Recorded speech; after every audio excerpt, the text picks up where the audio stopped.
प्रिय विद्यार्थियों, मैं हूं डॉक्टर आनंद राठौड़, राजकीय महाविद्यालय खैरवाड़ा, भूगोल विभाग से।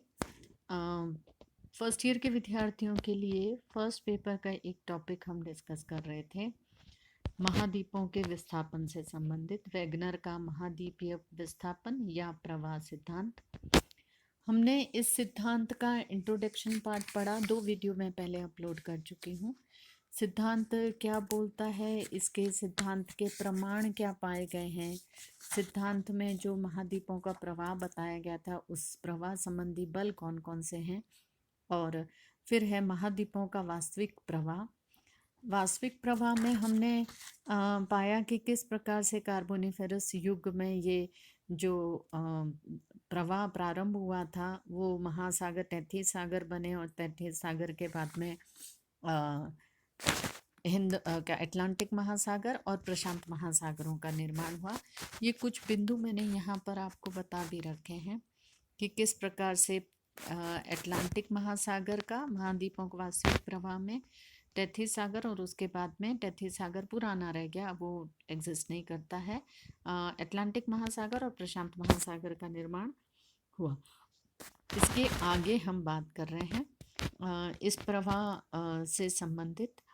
वैगनर के अनुसार दोनों ध्रुव और भूमध्य रेखा की स्थितियों में भी पर्याप्त परिवर्तन आए हैं, वो भी खिसकती रही हैं, और इस सिद्धांत के सहारे वैगनर ने वलित पर्वतों की उत्पत्ति की समस्या को सुलझाने का प्रयास करा था।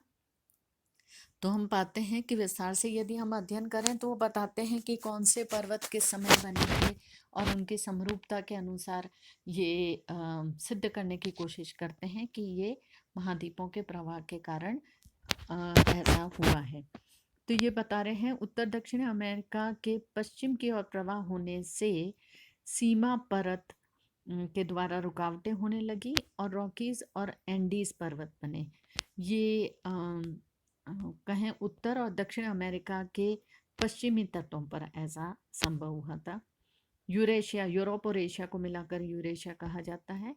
यूरेशिया अफ्रीका और प्रायद्वीपीय भारत के भूमध्य रेखा की ओर प्रवाहित होने से तैतीस सागर में भूसन्नति हुई, और वहाँ टर्शरी युग में एल्पाइन पर्वत बने। एल्पाइन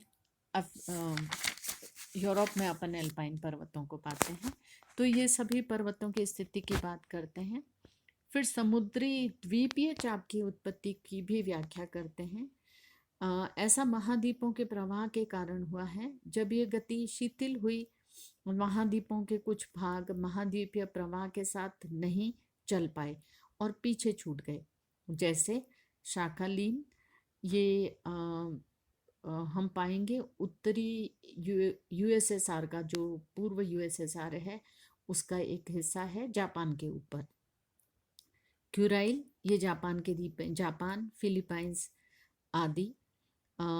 उत्तर दक्षिण अमेरिका के निकट पश्चिमी द्वीप समूह, वेस्ट इंडीज जिसको कहते हैं, वो मेक्सिको की खाड़ी के आसपास अपन पाते हैं, कैरिबियन सी कहा जाता है। वहाँ पर छोटे छोटे द्वीप भी महाद्वीपीय प्रवाह के कारण ही हुए हैं।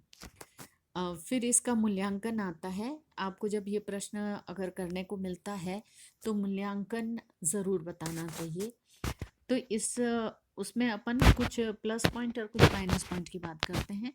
तो इस सिद्धांत में निम्न दोष पाए गए हैं।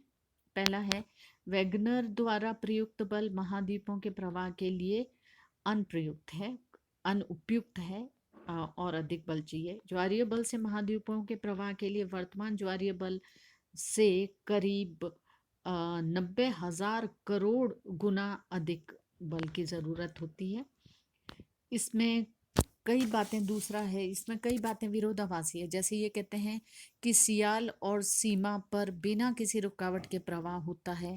बाद में उन्होंने कहा कि सीमा रुकावटें देती हैं, और पश्चिमी तटों पर रॉकीज और एंडीज का निर्माण हुआ रुकावटों के कारण।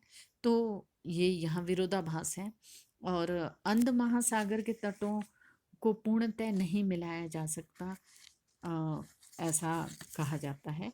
वैगनर ने महाद्वीपों के प्रवाह की दिशा और तिथि या समय जो कहते हैं वो बहुत सही प्रकार से नहीं बताया, क्योंकि कार्बोनिफेरस युग से पहले पेंजिया कि क्या स्थिति रही है इसकी बात नहीं बताई गई है।